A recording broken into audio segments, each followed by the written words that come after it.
Hello students. जैसा कि पिछली वीडियो में हमने पढ़ा था क्लॉज के बारे में, तो हमने क्लॉज और उनकी कुछ प्रकार के बारे में पढ़ा था। क्लॉज की डेफिनेशन हमने पढ़ लिया था और क्लॉज के जो मेन टाइप्स हैं हमने उसको भी पढ़ लिया था। और बच्चों आज हम पढ़ेंगे सबसे पहले कोऑर्डिनेट क्लॉज। मैंने आपको बताया था कि क्लॉज जो होते हैं वो मेनली 3 प्रकार की होती हैं। फर्स्ट होता है प्रिंसिपल क्लॉज, सेकंड होता है आपका सबऑर्डिनेट क्लॉज और थर्ड होता है कोऑर्डिनेट क्लॉज। बच्चों हमने आपको बता दिया था कि क्लॉजेस का जो यूज होता है वो भी बच्चों कोऑर्डिनेट क्लॉज का जो होता है कंपाउंड सेंटेंस में, और जो आपकी सबऑर्डिनेट क्लॉज होती है उसका यूज किया था बच्चों कॉम्प्लेक्स सेंटेंस में। तो सबसे पहले बच्चों आज हम पढ़ेंगे कंपाउंड सेंटेंस। तो जैसे कि आप यहाँ पर देख पा रहे हैं, यहाँ पे लिखा हुआ है, आप सब लोग देख सकते हो बच्चों, क्या फॉर्मेशन ऑफ कंपाउंड सेंटेंसेस, मतलब 2 या 2 से अधिक सिंपल सेंटेंसेस से एक कंपाउंड सेंटेंस बनाना। अब बच्चों यहाँ पे क्या करना है कि 2 सेंटेंस आपको दिए जाएंगे, उसी में से बच्चों क्या करना है कि एक सेंटेंस को आप बनाएंगे कोऑर्डिनेट क्लॉज और एक सेंटेंस हो जाएगी आपकी प्रिंसिपल क्लॉज। इस प्रकार से बच्चों दोनों सेंटेंस को क्या आप करेंगे, आप कंबाइन कर देंगे। और कंबाइन करने के लिए जब कभी भी हम कंपाउंड सेंटेंस बनाते हैं तो उसमें 2 प्रकार के हम कंजक्शंस का यूज़ करते हैं। तो फर्स्ट तो है बच्चों आप यहाँ देख पा रहे हो कोऑर्डिनेटिंग कंजक्शन, और सेकंड आप देख पा रहे हो बच्चों क्या है, सेकंड आपका है रिलेटिव प्रोनाउंस या रिलेटिव एडवर्ब्स। तो आज हम पढ़ेंगे सबसे पहले कंपाउंड सेंटेंस के पार्ट को, जिससे कि एक पार्ट होता है कोऑर्डिनेटिंग क्लॉज या कोऑर्डिनेट क्लॉज, जो बनती है कोऑर्डिनेटिंग कंजक्शन से। अगर बच्चों हमने आपको दिन बताया था कि जो आपका ये कंपाउंड सेंटेंस होता है इसमें एक प्रिंसिपल क्लॉज होता है और एक कोऑर्डिनेट क्लॉज होता है, और ये बताया गया था कि जो कोऑर्डिनेट क्लॉज होती है ये प्रिंसिपल क्लॉज के समान ही होती है। तो ऐसा भी कभी कभी आपको देखने को मिल सकता है कि ऐसे सेंटेंसेस जिसमें 2 प्रिंसिपल क्लॉजेज होती हैं या 2 मुख्य उपवाक्य या मेन क्लॉजेज होती हैं, उन्हें कंपाउंड सेंटेंस कहा जाता है। तो सबसे पहले यहाँ पर हम देखेंगे इनको कैसे बनाते हैं। सबसे पहले हम यूज़ करेंगे कोऑर्डिनेटिंग कंजक्शंस का, और इनके यूज से हम बनाएंगे एक कोऑर्डिनेट क्लॉज। तो बच्चों यहाँ बताया गया कि कोऑर्डिनेटिंग कंजक्शंस 4 प्रकार के होते हैं। जैसा कि यहाँ पे आप सब लोग देख पा रहे हो कि जो कोऑर्डिनेटिंग कंजक्शन होता है ये कितने प्रकार का होता है, ये बच्चों ये होता है आपका 2 प्रकार का, ये होता है आपका 4 प्रकार का। तो जो यहाँ पे जो कोऑर्डिनेट कंजक्शंस होते हैं उनके 4 प्रकार होते हैं, आप यहाँ देख पा रहे हो। तो फर्स्ट यहाँ पे जो कंजक्शन है वो है क्युमुलेटिव कंजक्शंस। इसको हिंदी में कहते हैं वृद्धि कारक। और ध्यान रखना बच्चों कि इनका यूज़ हम जो एक आपका क्युमुलेटिव कंजक्शन होता है ये जिसकी हम बात कर रहे हैं, इसके अंतर्गत इतने सारे कंजक्शंस आते हैं बच्चों।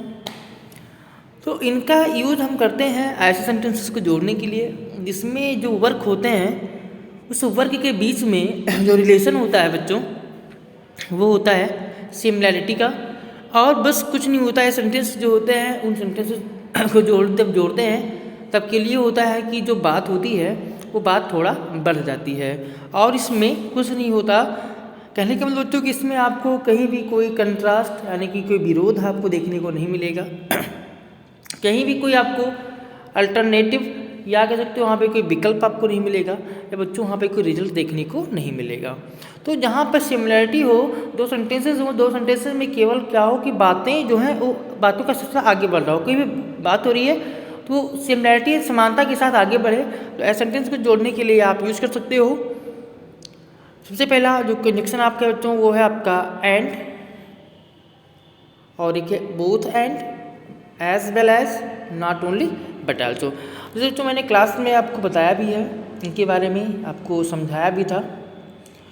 तो अब इसका यूज हम करके किस प्रकार से हम एक कंपाउंड सेंटेंस बनाएंगे, तो वो देखने के लिए बच्चों हम थोड़ा आपको ले चलते हैं नीचे। तो यहाँ पे आप देख सकते हैं इसका प्रकार लिखा है कि क्युमुलेटिव कंजक्शन का प्रयोग कैसे करते हैं। तो इस प्रकार के कंजक्शंस धनात्मक प्रभाव प्रदर्शित करते हैं, धनात्मक भाव प्रदर्शित करते हैं। अब बच्चों यहाँ पे ध्यान देना है कि धनात्मक जो भाव यहाँ बताया गया ये क्या होता है, धनात्मक भाव। तो धनात्मक भाव क्या होता है इस पर हमें ध्यान देना है। तो धनात्मक मतलब कि हमने क्या कहा था कि बात की ओर बड़ी हो रही हो, आगे बढ़ रही हो, मतलब प्लस होके कोई बात आगे बढ़ जाए, वहाँ पे कोई कंट्रास्ट, अल्टरनेटिव्स या कोई रिजल्ट वहाँ पे देखने को ना मिले। सिर्फ यहाँ पे है कि the God whistled the train started, मतलब गॉड ने सीटी बजाई और ट्रेन चल दी। तो यहाँ पे कहीं ना कहीं जो बात कोई भी काम हुआ है वो काम का दूसरा जो पहलू था वो आगे बढ़ा है। तो यहाँ पर कोई भी हमें कंट्रास्ट या कोई भी अल्टरनेटिव्स या कोई भी आपको रिजल्ट देखने को नहीं मिलता। तो यहाँ पे बच्चों जो आपको बताया गया था एंड, एक आपको बताया गया था बच्चों एंड, इसके बाद बताया गया था बोथ एंड, इसे आपको बताया गया था एज वेल एज, सबको याद होगा as well as, as well as के साथ आपको बताया गया था नॉट ओनली बट आल्सो। तो अब इसमें से आप किसी को भी जोड़ करके या जो आपको सुटेबल लग रहा है अब उसे लगा करके सेंटेंस को जोड़ सकते हैं। तो यहाँ पे आप सेंटेंस देख पा रहे हैं कि लिखा हुआ है the God whistle and train started, God ने सीटी बजाई और ट्रेन स्टार्ट हो गई या ट्रेन चल दी। समझे बच्चों। तो यहाँ पे एक सेंटेंस और हम देख रहे हैं, लिखा है the wind blue, sorry the wind blue the rain fail, हवा चली और बरसात शुरू हो गई। तो यहाँ पर कुछ डिस्टर्बेंस हो रही है इसलिए हम अपने फ़ोन को फ्लाइट मोड पे ले चलते हैं। तो यहाँ पे आप देख पा रहे हैं द वाइंड ब्लू, हवा चली, द रेन फेल, और जो बरसात थी वो शुरू हो गई। तो यहाँ बच्चों कहीं ना कहीं केवल बात आगे बढ़ी है कि एक काम के बाद, मतलब कहने क्रमवार कोई काम अगर दिख रहा है, क्रमवार कोई सेंटेंस में कोई वर्क दिख रहा है, तो वहाँ पे तुरंत समझ लेना है कि यहाँ बात आगे बढ़ रही है, यहाँ पे क्युमुलेटिव कंजक्शंस का प्रयोग करना है। तो यहाँ पे बन गया the wind blue and the rain, the wind blue and the rain fail, rain fail. तो यहाँ पे क्या है, द रेन फेल मतलब बरसात शुरू हो गई, और द वाइंड ब्लू हवा चली और बरसात शुरू हो गई। तो यहाँ भी देख सकते हो कि इस उदाहरण को एंड द्वारा ही दो धनात्मक समान पदीय वाक्यों को जोड़ा गया है। बच्चों यहाँ पे आप एक चीज़ और कंफर्म कर लो कि जो भी आपका कंपाउंड सेंटेंस होता है उसमें अगर पहचानना हो कि कौन सा प्रिंसिपल क्लॉज है, कौन सा आपका कोऑर्डिनेट क्लॉज है, तो उसके लिए बच्चों यहाँ पे आप देख सकते हो किससे, जो कंजक्शन यूज होता है, आप इस कंजक्शन को देख सकते हो। यहाँ पे एंड का यूज हुआ है, एंड को देख सकते हो। कोई भी कंजक्शन आता है अभी आपको बताया जाएगा, कोई भी कंजक्शन आपको मिलता है तो कंजक्शन के बाद वाला जो सेंटेंस होगा, जो क्लॉज होगा, वो आपकी कोऑर्डिनेट क्लॉज होगी, और इसके पहले जो क्लॉज होता है वो आपका प्रिंसिपल क्लॉज होता है। यहाँ पे कुछ आपको एग्जाम्पल देखने को मिल पाएंगे कि दो सेंटेंस को जोड़ने के लिए आप सभी कंजक्शंस का यूज़ करेंगे। यहाँ पे लिखा ही is a fool, he is अ नेब। तो यहाँ पे फूल और नेब दोनों जो हैं एक समान अर्थ रखने वाले वर्ड हैं। तो यहाँ पे दोनों को हम, और ये सेंटेंस जितने भी आपको कंजक्शंस बताए गए थे क्युमुलेटिव कंजक्शंस में, and, both and, as well as, not only but also, सबके यूज कर सकते हैं। ही is a fool and a नेब, पहला सेंटेंस हुआ कि वह एक फूल है और नेब है। He is both a fool and a knave, यहाँ बोथ हुआ दोनों है, यानी कि नेब और फूल दोनों है। He is a fool as well as a knave, मतलब कहने का वो जितना फूल है उससे उतना ही ज़्यादा वो नेब है। He is not only a fool but also a knave. यहाँ बताया गया केवल वो फूल नहीं बल्कि वो नेवी है। अब बच्चों हम थोड़ा आगे बढ़ते हैं इसी क्रम में। अब फिर हम देखेंगे दोबारा, फिर ऊपर चलते हैं। अब एडवर्जेटिव कंजक्शन को, एडवर्जेटिव कंजक्शन क्या होता है बच्चों, इस पर ध्यान, इसको पहले पढ़ा चुके हैं। जैसा कि आप देख पा रहे हो हिंदी विरोध सूचक। बच्चों आपको ध्यान रखना है कि दो सेंटेंस आपको मिले और दो सेंटेंस ऐसे हों कि एक सेंटेंस में जो वर्क हुआ उसके बाद दूसरे सेंटेंस में जो वर्क हो रहा है दोनों के बीच में कोई सिमिलैरिटी नहीं होनी चाहिए, दोनों में उल्टा हो। उल्टा मतलब कहने का मतलब एक दूसरे का विरोधी कथन होना चाहिए। दोनों में जो स्टेटमेंट हैं, जो कथन है, वो दोनों एक दूसरे का विरोध कर रहे हैं। कहीं ना कहीं बच्चों दोनों एक दूसरे के अपोजिट होनी चाहिए। तो ऐसे सेंटेंस को जोड़ने के लिए हम यूज़ करते हैं एडवर्जेटिव कंजक्शंस का। जैसे कि लिखा है but, yet, still, nevertheless, while, whenever और हाउएवर। इनके यूज़ हम करते हैं विरोध सूचक संयोजक के रूप में या एडवर्जेटिव कंजक्शंस के रूप में। अब इनका यूज़ हम देखते हैं बच्चों, थोड़ा नीचे चलते हैं। तो यहाँ पे आप बच्चों देख पा रहे हो एडवर्जेटिव कंजक्शन को कि पहला सेंटेंस है he is poor, he is happy. तो बच्चों यहाँ पे ऊपर पहले पढ़ सकते हो आप लोग कि वाक्यों को पढ़ने से ज्ञात होता है कि फैक्ट्स या स्टेटमेंट में विरोध कंट्रास्ट का भाव प्रदर्शित हो रहा है। तो इस श्रेणी के कंजक्शंस का प्रयोग किया जाता है। कहने का मतलब दो सेंटेंस आपको मिलेंगे और दोनों में आपको लगे कि इसमें विरोध है या कंट्रास्ट है, एक दूसरे का उल्टा है, तो वहाँ पे आप यूज़ करेंगे but, yet, still, while, nevertheless, whenever, however, कुछ भी आप यूज़ करो और सेंस के अकॉर्डिंग। पहला sentence he is poor, he is happy. कहना तो वो गरीब है यानी वह पुअर है, वह हैप्पी है। तो पुअर है, हैप्पी है, कहना पुअर और हैप्पी।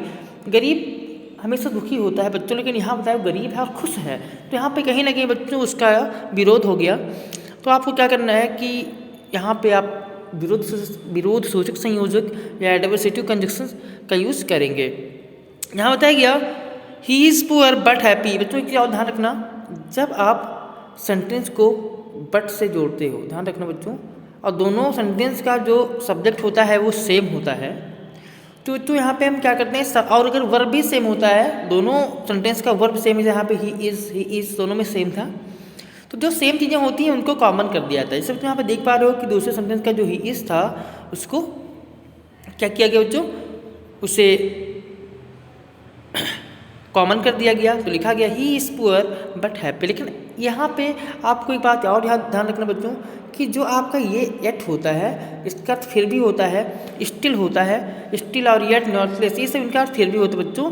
जब इसका यूज़ करेंगे तो हमें ध्यान रखना है कि वहाँ पर सब्जेक्ट और वर्ब को कॉमन नहीं करना है, चाहे दोनों कॉमन हो या ना हो। देखा he is poor yet he is happy. तो बच्चों उम्मीद करते हैं कि आपको एक कंजक्शन भी समझ में आ गया होगा। ऐसे अगर आप देखना चाहते हैं तो आप देख सकते हैं बच्चों दो सेंटेंस, ही वर्कड हार्ड, ही फेल, मतलब उसने मेहनत किया और वो फेल हो गया। यहाँ भी वही उल्टा हो गया कि मेहनत किया तो फेल क्यों हो गया, तो यहाँ भी he worked hard but fail. यहाँ पे अगर येट लगाते हो तो he worked hard yet he failed, यानी सब्जेक्ट आपको रखना होगा। सेंटेंस हम दूसरा देखते हैं, तो he had to face danger, he had to face danger मतलब उसे खतरों का सामना करना पड़ा, ही प्रिजर्व्ड, और वो बच गया। तो कहने मतलब खतरों का सामना भी किया और बच भी गया, तो यहाँ भी उल्टा हो गया, तो हो जाएगा he had to face dangers nevertheless he preserved, या येट ही प्रिजर्व्ड, या स्टिल ही प्रिजर्व्ड लगा सकते हैं। तो बच्चों अब हम थोड़ा और आगे से बढ़ते हैं। सेंटेंस आप देख सकते हो कि ही वॉज ऑल राइट, वो एकदम सही था, ही वॉज फैटिग्ड, वो फैटिग्ड हो गया। मतलब यहाँ भी उल्टा हो गया कि जब वो एकदम सही था और अचानक से वो फैटिग हो गया, तो अचानक से वो उसकी जो कंडीशन थी वो ख़राब होगी। तो यहाँ पे कहीं ना कहीं बच्चों एक दूसरे का उल्टा है। तो यहाँ पे क्या हुआ है, he was all right only he was fatigued. तो यहाँ बताया गया जो ओनली का यूज़ हुआ है, ओनली केवल, यहाँ पर जो ये ओनली है इसका यूज़ भी आप कोऑर्डिनेटिंग कंडीशन के रूप में, आप एडवर्जेटिव कंजक्शन के रूप में कर सकते हैं। समझ गए बच्चों। तो ऐसे आप देखते ही इस लिखा है do what you like, do not brother bother me, तुम कुछ भी मतलब तुम करो जो कुछ तुम्हें पसंद हो लेकिन मुझे परेशान मत करो। तो do what you like only do not bother me, मतलब तुम्हारा जो मन हो करो बस केवल मुझे परेशान मत करो। He slow he is sure, he slow he is sure, यहाँ भी स्लो है लेकिन श्योर है, तो स्लो और श्योर दूसरे का उल्टा है, तो slow but he is sure, but sure कर सकते हो। फिर बच्चों I shall not oppose your design, I shall not oppose your design, I can not approve of it. यहाँ पे हाउयोर यूज़ किया गया है, फिर भी या तथापि, मतलब फिर भी अर्थ होता है बच्चों हाउयोर का, तो ध्यान रखना है आपको। तो बच्चों यहाँ पे आप देख सकते हो कि आपने एडवर्जेटिव कंजक्शंस का यूज़ भी देख लिया है। अगर बच्चों फिर हम चलते हैं थर्ड टाइप की कंजक्शन पर, जो आपका कंजक्शन है अल्टरनेटिव कंजक्शन। निकाले कि वियोजक, वियोजक का मतलब बच्चों हो जाता है कि जहाँ पर दो अलग अलग सेंटेंस हो, दोनों सेंटेंस में क्या हो, एक ऑप्शन हो, एक अल्टरनेट हो। अल्टरनेटिव मतलब ये होगा क्योंकि अगर पहला ऑप्शन आप नहीं चुने तो आपका क्या होगा, आपका दूसरा काम भी खराब हो जाएगा। मतलब जो एक पहले वाला जो ऑप्शन है, जो आपका अल्टरनेटिव है, उससे आपको चूज़ करना है, नहीं करते हैं तो आपका दूसरा काम जो है वो नहीं होगा। तो ये जहाँ दिखे वहाँ पे समझ लो बच्चों कि हमें लगाना है अल्टरनेटिव कंजक्शन का। तो अल्टरनेटिव कंजक्शन में बच्चों आपको बताया गया है यहाँ पे अदर और नेदर नॉर अदरवाइज एल्स। और बच्चों यहाँ पे ध्यान रखना, यहाँ पर हम और का यूज भी करते हैं, किसका, और। तो जो आपको ध्यान रखना है कि एदर और नेदर नॉर अदरवाइज एल्स। अब यहाँ पे आपको बताना है एदर और जो नेदर नॉर होते हैं, ये जो कंजक्शंस होते हैं, ये पेयर कंजक्शंस होते हैं। आपको ध्यान रखना इनकी यूज़ के साथ कि एदर यानी फर्स्ट जो पार्ट है वो फर्स्ट सेंटेंस में जिस वर्ड से पहले यूज हुआ है, अगर वो पहले सब्जेक्ट सेंटेंस का सब्जेक्ट है, वर्ब है या ऑब्जेक्ट, इस पर आपका ये निर्भर करता है कि पहला आप पेयर कहाँ लगा रहे हो, उसी के अकॉर्डिंग आपको दूसरे सेंटेंस में भी दूसरे पेयर का यूज़ करना है। और देखना एदर आर की जो होता है बच्चों, एदर आर की जो होता है अफर्मेटिव में, नेदर नॉर की जो होता है बच्चों निगेटिव सेंटेंस में। समझ गए बच्चों। अब हम थोड़ा आगे बढ़ते हैं। अब बच्चों हम देखते हैं अल्टरनेटिव कंजक्शंस के यूज को। तो यहाँ पे लिखा गया walk fast you will miss the train. तेज चलो तुम्हारी ट्रेन छूट जाएगी। कहीं बच्चों यानी पहला काम अगर तुम नहीं करोगे तो तुम्हारा जो ट्रेन है वो छूट जाएगा। तो यहाँ पे वॉक फास्ट और you will miss the train, मतलब मेहनत करो अन्यथा या अथवा तुम्हारी ट्रेन छूट जाएगी। Walk fast otherwise you will miss the train, जल्दी चलो वरना तुम्हारी ट्रेन छूट जाएगी। तो बच्चों ऐसा आप ध्यान रख सकते हो कि यहाँ पे आप अल्टरनेटिव कंजक्शन का यूज कर रहे हैं। अब इसके बाद बच्चों हम बढ़ते हैं, जो हमारा फोर्थ और लास्ट टाइप का जो कंजक्शन है वो है बच्चों इलेटिव कंजक्शन। इलेटिव कंजक्शन यानी परिणाम सूचक। परिणाम मतलब समझ लो कि जब दो सेंटेंस आपको दिखे हैं, एक सेंटेंस में जो कार्य हुआ है उसका अगर जो रिजल्ट है, जो भी इफेक्ट है वो दो सेंटेंस में दिख रहा है, तो तुरंत समझ जाओ बच्चों कि हाँ परिणाम सूचक संयोजक यानी इलेटिव कंजक्शन का यूज़ करेंगे, जिसके रूप में आप यूज़ करते हो therefore, so, hence, then, for. तो फॉर का यूज बच्चों तब होता है, ध्यान रखना, फॉर का यूज तभी होगा जब दो सेंटेंस होंगे और रीजन बाद में होगा और जो आपका रिजल्ट वो पहले आ जाए। तो वहाँ पे आप फॉर का यूज़ एज, बिकॉज या एज के अर्थ में कर सकते हैं, लेकिन सेंटेंस आपका हमेशा कंपाउंड होता है। बच्चों इसके लिए भी कुछ हम आपको एग्जाम्पल दिखा दे रहे हैं, आप देख सकते हैं यहाँ पे। यहाँ बच्चों आपको हम सेंटेंस दिखा रहे हैं इलेटिव कोऑर्डिनेटिंग कंजक्शन। यहाँ पे आप देख पा रहे हैं कि आपका इलेटिव कोऑर्डिनेटिंग कंजक्शन के द्वारा सेंटेंस को जोड़ा गया है। तो लिखा ही टुक ब्राइब। ब्राइब मतलब बच्चों हो जाता है, समझते होंगे ब्राइब का मतलब। तो बच्चों यहाँ पे ब्राइब का मतलब होता है रिश्वत या घूस, रिश्वत या घूस। तो कहा गया ही टुक ब्राइब, उसने रिश्वत लिया, उसने घूस लिया। ही वाज डिसमिस्ड, और उसको निकाल दिया गया। तो यहाँ बच्चों कहीं ना कहीं जो पहले सेंटेंस में काम हुआ उसका ये परिणाम ही है कि इसको निकाल दिया गया है। तो यहाँ पर हो जाएगा ही टुक ब्राइब, सो या देयरफॉर ही वाज डिसमिस्ड। यहाँ पर सो भी लगा सकते हैं और देयरफॉर भी लगा सकते हैं बच्चों। अब हम थोड़ा सा और आगे बढ़ते हैं, सेंटेंस देख सकते हैं। आई can not see it is dark. मैंने कहा था बच्चों कि दो सेंटेंस होंगे, पहले सेंटेंस में आपका क्या हो, पहले सेंटेंस में अगर आपको मिल जाए रिजल्ट, दूसरे में दिख जाए आपको क्या रीज़न, तो आप फॉर का यूज़ करेंगे एज बिकॉज के सेंस में। तो आई कैन नॉट सी, मैं नहीं देख सकता, फॉर क्योंकि इट इज़ डार्क, क्योंकि अंधेरा है। तो अंधेरा, तो मतलब कहने का बच्चों यहाँ पे फॉर कर जो है वो एकदम बिकॉज की तरह दे रहा है, बट यहाँ पे फॉर एक जो होता है एक कोऑर्डिनेटिंग कंजक्शन होने की वजह से ये सेंटेंस आपका जो है ये कंपाउंड सेंटेंस है। सेंटेंस दूसरा देख सकते हो बच्चों, हिज मदर इज़ इल, उसकी माँ बीमार है। ही सी विल नॉट कम, वह नहीं आएगी। तो कहने के बच्चों उसके बीमार होने की वजह से, माँ के बीमार होने की वजह से ही वो नहीं आएगी। तो his mother is ill, so she will not come. यहाँ पर जो ध्यान रखना है, यहाँ पे जो आपको कुछ यहाँ पे कॉमन एरर दिख सकते हैं, आपको इसे सही कर लेना है बच्चों। आपको हम बता दे रहे हैं यहाँ पे जो हिज है, या तो इसको आप फर कर दीजिएगा या तो ये जो सी है इसको आप ही कर दीजिएगा, तभी दोनों में से किसी एक को चेंज कर लीजिएगा, क्योंकि सेंटेंस में जो टाइपिंग मिस्टेक है समझ गए बच्चों, तो आप कर सकते हो। अब इसके बाद हम बच्चों पढ़ते हैं आगे। It was late we came back home, वो बहुत देर हो गई, देर हो गई, हम घर वापस आ गए। तो इट वॉज लेट इसलिए मतलब देर हो गई इसलिए हम घर वापस आ गए। तो बच्चों एक सेंटेंस यहाँ पे दिया गया, ही वर्कड हार्ड ही पास्ड, उसने मेहनत किया वह पास हो गया, तो उसने मेहनत किया इसलिए वह पास हो गया। बच्चों यहाँ तक आप देख पा रहे हो। दूसरा पॉइंट जो यहाँ पे दिख रहा है रिलेटिव प्रोनाउंस और रिलेटिव एडवर्ब। अब इसके बारे में आपको बच्चों कल बताएंगे, क्योंकि अगर हम इस टॉपिक को भी आज समझाना चाहेंगे तो हमारा जो हमारी जो वीडियो है थोड़ा लंबी हो जाएगी, लेंदी हो जाएगी, और हम वीडियो को बहुत लंबी करना नहीं चाहते हैं। तो आज बच्चों आपको हम दे रहे हैं इसी पे, यहाँ पे हम थोड़ा रोक दे रहे हैं, आप देख सकते हो बच्चों, लेकिन इसके बारे में हम कल आपको समझा देंगे, क्योंकि यहाँ बच्चों कन्फ्यूजन क्रिएट होती है बच्चों के दिमाग में कंपाउंड और कॉम्प्लेक्स सेंटेंस में। क्योंकि बच्चों अगर यहाँ पे बात करें सेंटेंस को हम आपको दे दें, यहाँ पे देख पा रहे हो, तो इन्हीं कंजक्शंस का यूज़ बच्चों जो प्रोनाउंस होते हैं रिलेटिव एडवर्ब होते हैं, इन्हीं का यूज़ हम करते हैं बच्चों कॉम्प्लेक्स में भी। तो दोनों में क्या डिफरेंस होता है बच्चों समझाने के थोड़ा हमें वक्त चाहिए, तो जो आप नहीं दे सकते क्योंकि हमारी वीडियो बहुत लंबी होती जा रही है। तो बच्चों इसको हम आपको कल समझाते हैं। आप लोग तब तक के लिए क्या करेंगे कि आपको हम एक एक्सरसाइज दे रहे हैं, आप यहाँ पे देख पा रहे हो बच्चों, एक्सरसाइज 8, इसको आप देख लीजिए अच्छे से 8 को, और इस एक्सरसाइज को जो आप लोग करके लाएंगे। और इसके साथ हम अपनी क्लास आज यहीं ख़त्म करते हैं, और इस थैंक्स फॉर वाचिंग। आप लोगों में जितने लोगों ने अभी भी हमारे चैनल को सब्सक्राइब नहीं किया बच्चों, वो चैनल को सब्सक्राइब कर लें और हर वीडियो को लाइक कर दिया करें, और जो बेल आइकन घंटी वाला बटन है बच्चों उसको भी आप प्रेस कर दो, क्योंकि अगर आप उस पर ऑल पे प्रेस करते हो, जो भी मैं वीडियो यहाँ पे अपलोड करूँगा आपको उसकी नोटिफिकेशन मिल जाएगी बच्चों। और बाकी आपकी मर्जी, आपको अच्छा लग रहा है वीडियो तो आप लाइक करिए, आप सब्सक्राइब कर सकते हैं, वीडियो को शेयर भी कर सकते हैं, अन्यथा आपसे आपके ऊपर कोई दबाव नहीं है। आप वीडियो देखिए, मस्त रहिए, बट अपने ज्ञान को हमेशा बढ़ाते रहिए, और आप लोग नोट जरूर बनाते रहिए। ठीक है बच्चों, तो आज की क्लास हम ख़त्म करते हैं। जय हिंद।